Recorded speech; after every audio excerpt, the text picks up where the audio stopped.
Older generations have read it. What toys did you have as a child that would be considered too dangerous to be given to a child today? A chemistry set. My brother and I were totally unsupervised and never followed the instructions. We just mixed chemicals together at random to see what would happen. I remember one combination turned into this really smelly black foam-like substance. My dad and his brothers didn't have a chemistry set, but their father did let them play with mercury in his workshop. They also taught themselves to make zip guns, I think they were called. Basically, guns crafted from parts like car antennas. As a kid in the 60s, my uncle looked up gunpowder in the family encyclopedia and headed off to the pharmacy with his pocket money. He could barely reach up to the counter, but they were happy to sell him a pound of each ingredient. He now has a PhD in chemistry, and most of his peers have similar stories. Hey guys, much like you, I love reading people's stories on Ask Reddit. Unfortunately, there's a lot of weird middle school level, just thought experiment type hypotheticals like nice try Baskin Robbins. I don't find this compelling, so that's why I've made it my mission to trawl and crawl through Ask Reddit and find the very best content and put it in your ears. That's why I'm begging you, like and subscribe. If there's anything I can do to help you out, give you the kind of content that you crave to help you get through your workday, let me know in a comment. But please, like and subscribe. I remember those. Some older public playgrounds still had those as late as the early 90s. My city got rid of all wooden playgrounds, metal slides, and tire swings around 1995-96, except they replaced them all with generic boring equipment made of metal and plastic. Some parks had kick-ass equipment before that. I had a large red plastic toy box that looked like a treasure chest in my bedroom closet growing up. When I was around 7, late at night the toy box would start taking to me from the closet, calling my name, Michael, in a low, creaky voice. For weeks, I was terrified to fall asleep because I knew I'd wake up to the voice again, yet every morning when the sun filled my room I'd open the lid to the box and it would just be toys, like it should be.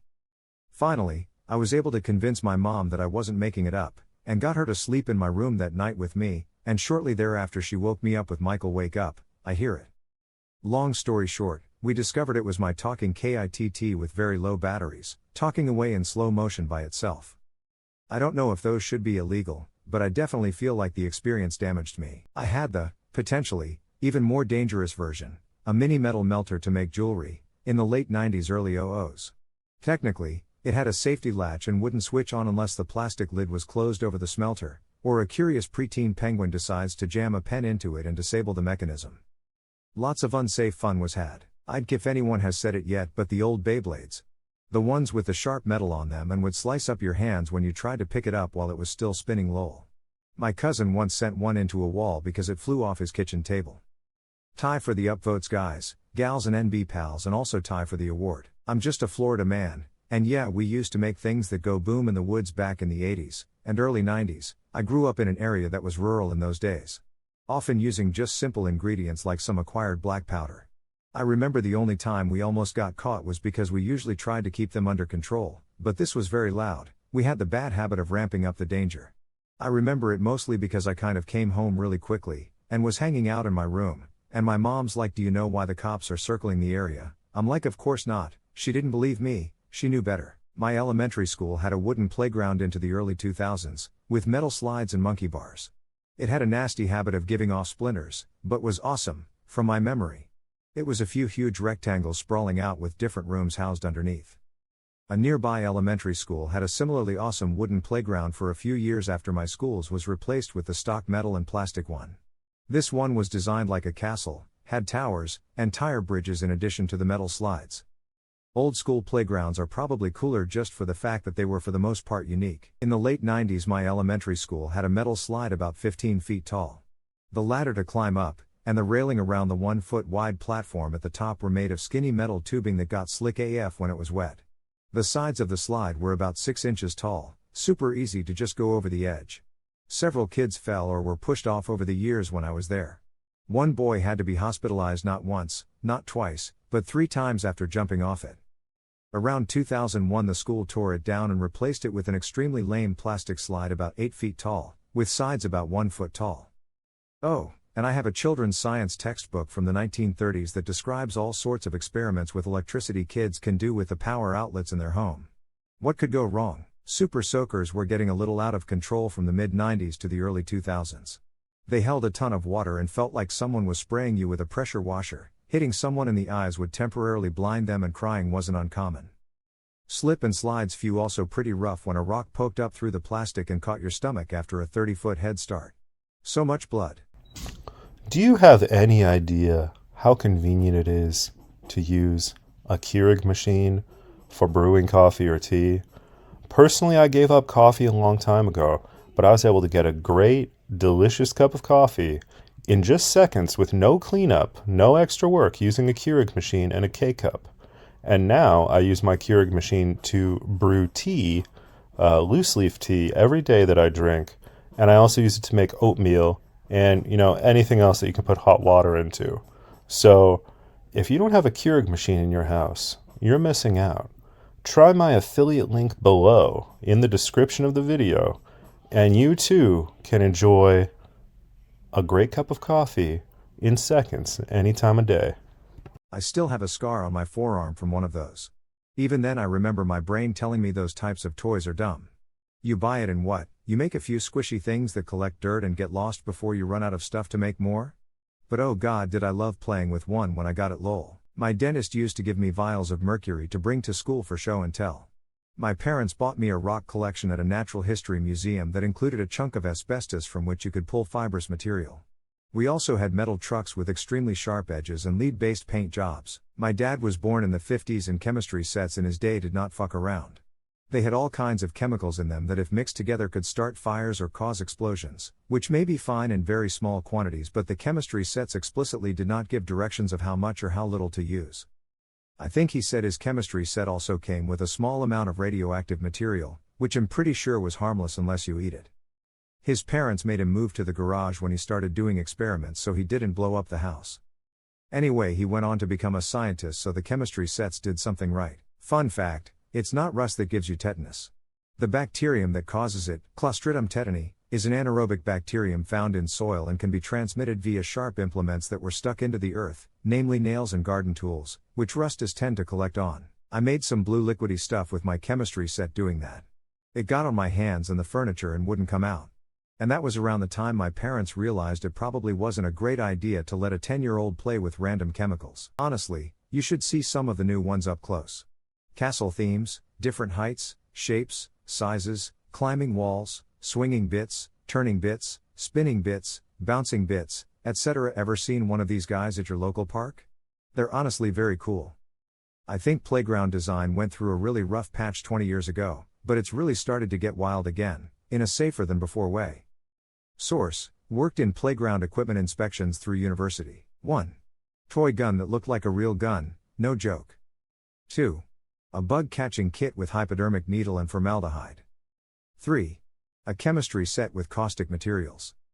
4. Air rifle that I figured out how to use like a shotgun by dropping extra BBs down the barrel and I could use it to shoot homemade darts. 5. Clackers on a string before they made them safe. Of course I built all kinds of stick weapons growing up. My playground at my school had a collection of telephone poles randomly piled together like giant pickup sticks. Great for climbing on, and falling from great heights. There was absolutely nothing safe about it, and it was the best playground ever. I should point out that the poles were bolted together where they intersected, so they wouldn't shift.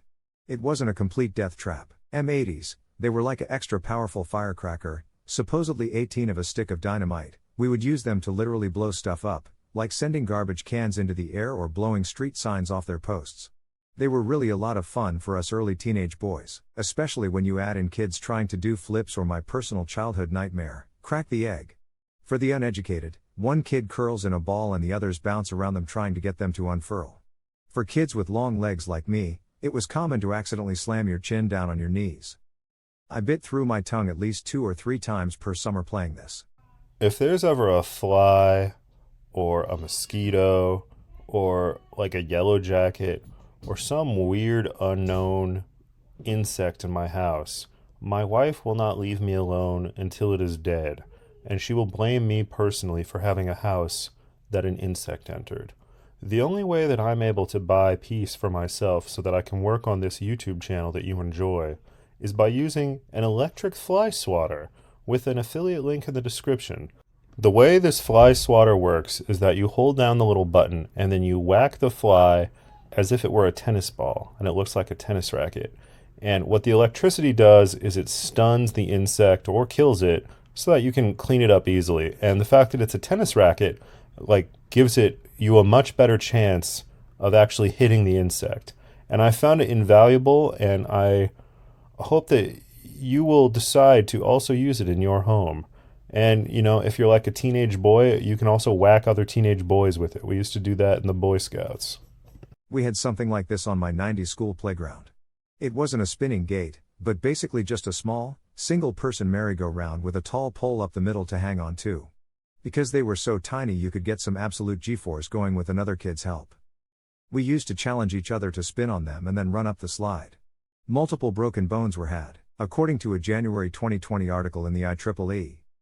GT, the risk from the uranium-238 in Gilbert's U-238 atomic energy lab was minimal, about the equivalent to a day's UV exposure from the sun. And the kit had the beneficial effect of teaching that radioactivity is a naturally occurring phenomena. You can still buy a little tin of uranium on Amazon, although it's not marketed to children. I will say, I'm not a huge fan of the phrase the equivalent to a day's UV exposure from the sun. First, you can get a hell of a sunburn in one day. I don't think anybody who's had a really bad fell asleep on the beach sunburn would describe the damage as minimal. Also, it seems a bit simplistic to compare the alpha, beta, and radiation from uranium to UVA and UVB from the sun. What rolls downstairs alone or in pairs, and rolls over your neighbor's dog? What's great for a snack and fits on your back? It's log, log, log. It's log, log. It's big, it's heavy, it's wood. It's log, log. It's better than bad, it's good. Everyone wants a log. You're gonna love it, log. Come on and get your log. Everyone needs a log. Log, log, log. Thanks for the awards, Fisher-Price people that aren't 3 across. My friend had a tandem bike that weighed more than we did. We would wobble around our very, very small town at will. No helmets, no nothing, just an 8 and a 10-year-old girl going up to the post office by ourselves on an ancient steel frame to get a carbonated beverage. Lawn darts, BB guns, CO2 cartridges filled with gunpowder, aka crater makers. I guess that last one isn't a toy per se. We did a lot of stuff like that to make our own fun that would get CPS called in today. Slap bracelets. The old ones had a sharp piece of metal inside them and those fuckers hurt. And of course we didn't just wear them, that was no fun. We had to have full-on playground wars and come in from recess with our arms all torn up. Also, I knew 2 different kids who broke their ankles using a skip-it. Thank goodness I was an indoor kid, those things would have been a disaster for my clumsy ass. I turned 36 this year, and I decided to focus on my physical fitness, so I bought a swim club membership. The only problem was, most of the time when I go swimming, I wind up getting an ear infection. So, it turns out that normal earplugs that kind of irritate your ear canal, they don't really work, they don't keep the water out, but there is an amazing kind of earplug. It's called Mack's Pillow Soft Silicone earplugs that, they feel great, they keep the water out 100%, they're reusable, and they don't irritate your ear canal at all, no issues. If you've ever had a severe ear infection, you don't want to experience that again. It can permanently damage your hearing if you're unlucky. So, investing in these earplugs is definitely a good idea. Also, when my baby was crying later this year and I could not get to sleep, I used the same earplugs and they worked great. I was able to sleep right next to a crying baby. So be sure to click my affiliate link and purchase some of these Mack's earplugs today.